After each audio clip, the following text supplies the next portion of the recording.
যাদবপুর বিশ্ববিদ্যালয়ের পড়ুয়া অনামিকা মণ্ডলের মৃত্যুর পর কেটে গেছে তিনটে দিন। এখনো ধোঁয়াশা কাটেনি কিভাবে মৃত্যু হলো বছর 21-এর মেয়েটার। এই প্রেক্ষাপটেই জল্পনা বাড়ালো বিশ্ববিদ্যালয়ের এক নিরাপত্তা রক্ষীর বক্তব্য। অর্জুন দে 11 বছর ধরে এই বিশ্ববিদ্যালয়ে কর্মরত, কম বেশি সব পড়ুয়ারই মুখ চেনা।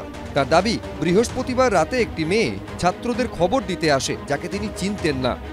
ছেলেরা যখন গ্যাদারিং করে যখন দৌড়ে আসছে এদিকে, তো আমি জিজ্ঞাসা করলাম কি হয়েছে, বলে কিনা কাকু একটা মেয়ে পড়ে গেছে পুকুরে। আপনারা জানতে পারলেন কি করে ছেলেরা? যে এটা খবর দিয়েছে ওদেরকে, ওদের প্রোগ্রামে গিয়ে। সেই মেয়েটা কি ভেতরে ছিলেন? না না, সেই মেয়েটা খবর দিয়ে ওদেরকে এনেছে।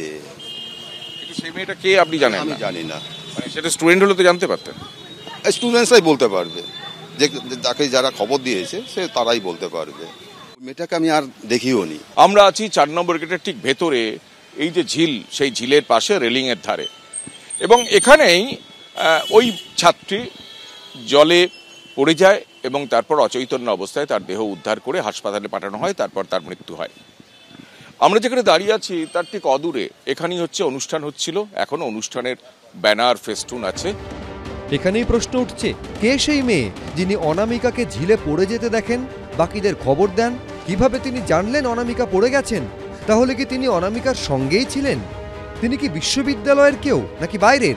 এদিকে পুলিশ সূত্রে খবর, যাদবপুর বিশ্ববিদ্যালয়ের সিসি ক্যামেরার ফুটেজ খতিয়ে দেখে জানা গেছে, বৃহস্পতিবার রাত 10টার সময় হেঁটে ঝিলের কাছে শৌচালয়ের দিকে যান তরুণী। তার 10 থেকে 12 মিনিটের মধ্যে আরও 3 জনকে দেখা গেছে সেদিকে যেতে। ছাত্রীর দেহ জলাশয় থেকে তোলা হয়েছে আনুমানিক রাত 10:20 থেকে 10:25-এর মধ্যে। নিরাপত্তারক্ষী অর্জুন দের দাবি, অনামিকা জলে পড়ে যাওয়ার খবর পেয়ে তারা যখন ঘটনাস্থলে যান তখন দেখেন সেখানে আর অন্য কেউ ছিলেন না। এটা খবর পেলেন 10:20-25। আর ডুবে গেছেন কখন সেটা কি জানতে পারেন? না, সেটা আমি বলতে পারছি না। উনি একাই গিয়েছিলেন? অনামিকা একাই ভেতরে গিয়েছিল বলছেন? অনামিকা অ্যাবাউট একা ছিল কি দুজন ছিল আমি একদম দেখিনি আমি। না, কিন্তু যখন আপনারা ঢুকলেন সবাই মিলে ছাত্রদের সঙ্গে, তখন ওখানে তো একাই ও ছিল, মানে পুকুরে পড়েছিল, কিন্তু পাশে আর কেউ ছিল না? পাশে কেউ ছিল না, একাই ছিলেন সেক্ষেত্রে। আমরা স্টুডেন্টসরা সব গ্যাদারিং ছিলাম, আমিও ছিলাম।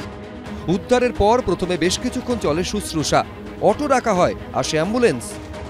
পিঠে প্রেশার দিয়ে তাকে জল কেন ডোবা ব্যক্তি যদি জল টল বেড়ায়, কিন্তু তার কোনো রকম সিমটম না দেখে তাকে সঙ্গে সঙ্গে অ্যাম্বুলেন্স ডেকে হাসপাতালে পাঠানো হয়েছে। মানে উদ্ধার করার কতক্ষণ পরে হাসপাতালে পাঠানো? 10 মিনিটের মধ্যে। ওই 10 মিনিট কি হচ্ছিল? তাকে তোলা, ডাঙা থেকে তাকে তোলাও অসম্ভব। তাকে তোলা হয়েছে, তারপর আনা হয়েছে। ছাত্ররা সব গ্যাদারিং করেছিল, প্রোগ্রামের সঙ্গে সঙ্গে বন্ধ হয়ে গেছে। প্রোগ্রামও চলছিল, প্রোগ্রাম চলছিল। এই ডোবার কথা শুনে প্রোগ্রাম সঙ্গে সঙ্গে বন্ধ করে দিয়েছে ওরা। আশ্চর্যের বিষয় হলো, যে জায়গায় এই ঘটনা ঘটেছে সেখানে কোনো সিসিটিভি কভারেজ নেই, পর্যাপ্ত আলো। 3টি সিসিটিভি ক্যামেরার 2টি রয়েছে 4 নম্বর গেটে, যেখান থেকে কারা ঢুকছে কারা বেরোচ্ছে দেখা সম্ভব। আরেকটি রয়েছে ইউজি আর্টস বিল্ডিংয়ে, সেখান থেকে 4 নম্বর গেটে কারা ঢুকছে বেরোচ্ছে দেখা যায়। কেন সেটা কি আপনি জানতে পেরেছেন? জানি না স্যার, আমি একদম জানি না। একাই গিয়েছিলেন বলছেন? ও একা গেছে কি বন্ধু বান্ধবের সাথে, কেননা আমাদের এখান থেকে আমাদের ব্যাক সাইড বাথরুমখানা কে যাচ্ছে আসছে আমাদের ফলো করা যায় না। আপনি যখন দেখেছিলেন বলছেন ও ডুবে আছে, তখন ওখানে ভেতরে কেউ ছিল না? কেউ ছিল না, আমরা তো স্টুডেন্টসের সাথেই এসছি। আমি আবার বলছি, স্টুডেন্টসের সাথেই এসছি। ও কখন কি হয়েছে না হয়েছে আমি কিছুই জানি না, কিছু দেখিও নি। স্টুডেন্টসের সাথে এসে দেখলাম যে ও একটা মেয়ে বলছে যে ডুবে গেছে ওখানে। ছেলে ওকে ডুবে ওকে তুললো, ডাঙায় নিয়ে এসছে, তখন ওকে হাত ধরে আমিও হাত ধরেছি, তুলেছি। এদিকে যাদবপুর বিশ্ববিদ্যালয়ের সহ উপাচার্যও স্বীকার করে নিয়েছেন যে ঘটনাস্থলের কোনো সিসিটিভি ফুটেজ নেই কর্তৃপক্ষের কাছে। বেসিক্যালি যেখানটায় মানে ছাত্রীটি পড়ে গিয়েছিল সেই জায়গার তো ফুটেজ আমরা পেতে পারিনি, কারণ ওই দিকে কোনো সিসিটিভি এখনো পর্যন্ত আমাদের নেই। বৃহস্পতিবার রাতের ঘটনাক্রম জানতে সোমবার ফের অনামিকা মণ্ডলের 3 বন্ধুকে তলব করে পুলিশ।